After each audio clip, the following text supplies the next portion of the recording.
Hunger Count 2025, showing the number of Canadians relying on a food bank has more than doubled since this Liberal government took office. It shows that 39% of the population experienced food insecurity, 82% did not have enough to eat, 34% went an entire day without eating, 53% missed a meal to afford something else, 28% went hungry at least once a week. Now the Prime Minister says Canadians will have to make even more sacrifices. How many meals will Canadians have to sacrifice for yet another costly Liberal budget? The Honourable Government House Leader. Mr. Speaker, the Leader of the Opposition is good at throwing all of this stuff out. What he's not good at is reading what the groups on the ground actually have to say. Of course there are too many people living in poverty in Canada, but there are significant initiatives being put in place by this government, opposed by this Leader of the Opposition and his party, systematically evoked in the report from Food Banks Canada today, Mr. Speaker. We support these key assistance programs for Canadians. He votes against them and then dares to get up and criticize us for putting in place support for the weakest Canadians. The Honourable Leader of the Opposition.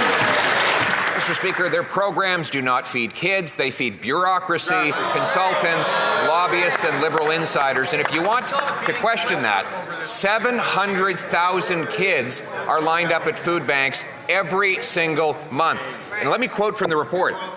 It took decades to reach 1 million visits in any month, and it has now taken half a decade to more than double that. These are not outliers. This is Canada's new normal. The more government spends, the more things cost. How many meals will Canadian kids have to sacrifice for yet another costly Liberal budget? The Honourable Secretary of State for Children and Youth. Thank you, Mr. Speaker. In fact, Canada's largest food bank in Toronto, the Daily Bread Food Bank, is asking that the National School Food Program be made permanent through legislation. And we are delivering this. They're asking because the program helps provide nutritious meals to 400,000 children at school. The Conservative Party voted against this. The members opposite will soon have an opportunity to do the right thing for their constituents and make school food permanent. We urge them to do so. The Honourable Leader of the Opposition. Speaker, these Liberal programs feed bureaucracy, lobbyists, consultants, and insiders, but they don't feed kids. Children cannot eat Liberal press releases or Liberal photo ops. Mothers cannot fill shopping carts with Liberal boasting.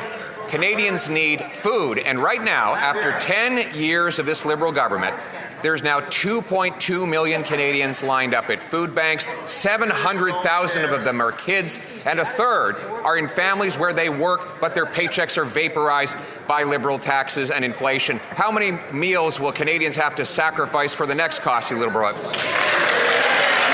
The Honourable Minister of Housing and Infrastructure. Thank you, Mr. Speaker. Well, the Leader of the Opposition seems to flat out ignore the fact that this government is focused on affordability. We are focused on affordable housing, which the reports outline as a critical driver for affordable food. We are taking action, Mr. Speaker. We look at the trajectory we are on right now. Mortgage rates are coming down. Average rents are coming down, according to the Parliamentary Budget Office. We're seeing progress, but we're not stopping there, Mr. Speaker. Build Canada homes will be in this budget, $13 billion that this opposition can vote for affordable housing in. The Honourable Leader of the Opposition. Their focus is affordability. Mr. Speaker, here are the facts from the Hunger Count report. 78% of food banks had to buy more food than normal because they were running out and not collecting enough donations. 1/4 of food banks actually ran out of food while there are still people lined up waiting for something to eat. We now have nearly a third of Canadians who go hungry at least once a week. This sounds like something out of a Great Depression, and the Prime Minister has the audacity to say Canadians should sacrifice even more. How many meals will his costly budget force Canadians to sacrifice? The Honourable Minister of Jobs and Family. Mr. Speaker, I take it it by the question of the Leader of the Official Opposition that he will support Budget 2025, where we make the school food program permanent, where we double down on jobs for young Canadians, where we invest in skills training for the skilled trades professionals of the future. Mr. Speaker, I just announced that in the budget, personal support workers will receive a tax credit of $1,100 a year. Mr. Speaker, we are putting money and support in the hands of Canadians, and that's why they trust us, Mr. Speaker. Yes, indeed.